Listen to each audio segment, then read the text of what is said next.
ආයිබෝවන් අද ඇවිල්ලා ඔක්තෝබර් 1 වෙනිදා ලෝක ළමා දිනය වෙනුවෙන් තමයි මෙන්න මේ වීඩියෝ එක දාන්නේ.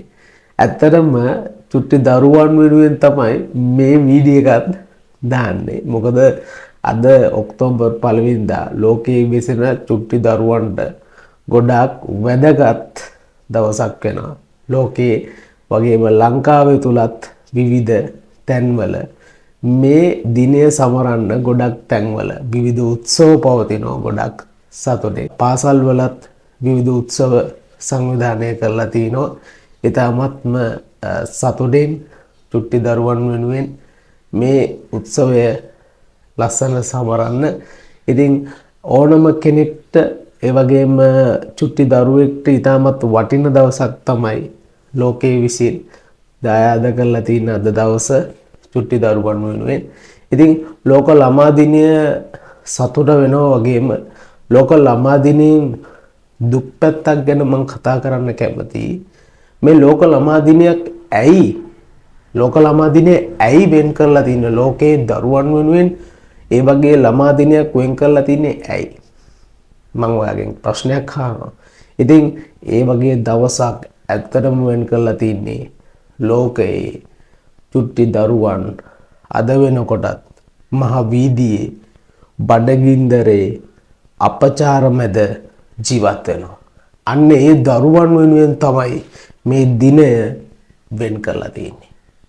අදටත් ඔයා දන්නවද ලෝකයේ කුසගින්දරෙන් මේ දැනුත් ජීවත් වෙන චුට්ටි දරුවෝ සමහර මිනිස්සුන්ගේ අභියෝග මැද කූර මිනිසුන්ගේ අපචාර මැද තමන්ගේ ජීවිතය අඳුරු යුගයක දැනටත් මේ දැනුත් ජීවත් වෙනවා චුට්ටි දරුවෝ මේ ලෝකේ.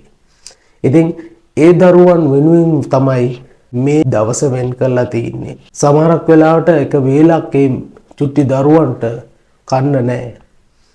ඒ චුට්ටි දරුවන්ට එක වේලක් කන්න විදියක් නැහැ.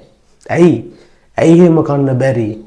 මොකද තමන්ගේ දෙමව්පියොත් නැති අසරණ අනාථ දරුවෝ විදිහට අදටත් වීදිවල තොපිකොළ ඇහිලා කුණු ජරා බදුන් වල කුණු කකා තමන්ගේ ජීවිකාව ගෙවනවා. ඉතින් ඇයි මේ වෙනුවෙන් කතා කරන්නේ නැත්තේ මිනිස්සු? මිනිස්සු කවදාකවත් මේ වෙනුවෙන් හඬ නගන්නේ කිසිම කෙනෙක් මොන විදිහකවත් මේ වෙනුවෙන් කතා කරන්නේ.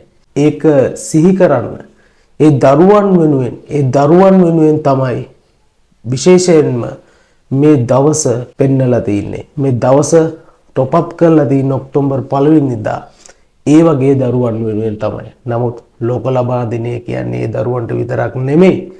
සමස්ත ලෝකයේ ඉන්න චුට්ටි දරුවන්ට මේක ලස්සන දවසක් කියලා මම හිතනවා. තවත් දෙයක් කියන්න ඕන. ලෝක ළමා දිනය වගේම ලෝක වැඩිහිටි දිනයත් මේ දවසේම සමරනවා කියලා ඔයා දන්නවද? මම හිතනවා ඔයා දන්නවා ඇති කියලා. මොකද වැඩිහිටි දිනය මේ සමගාමීව සමරන්නේ. මම ඒකේ හේතුවත් ඔයාට පාදලා දෙන්න. ඒ තමයි චුට්ටි දරුවන්ගේ මානසිකත්වය කොහොමද? හරිම ලාමකයි. ඔයා දන්නවා වැඩිහිටි තත්වයකටපත් වුණාට පස්සේ වැඩිහිටි විය කියන්නේ කොහොමද? ඉතින් ඒගොල්ලන්ගේ මනසත් හරිම ලාමකයි, හරිම බොළඳයි.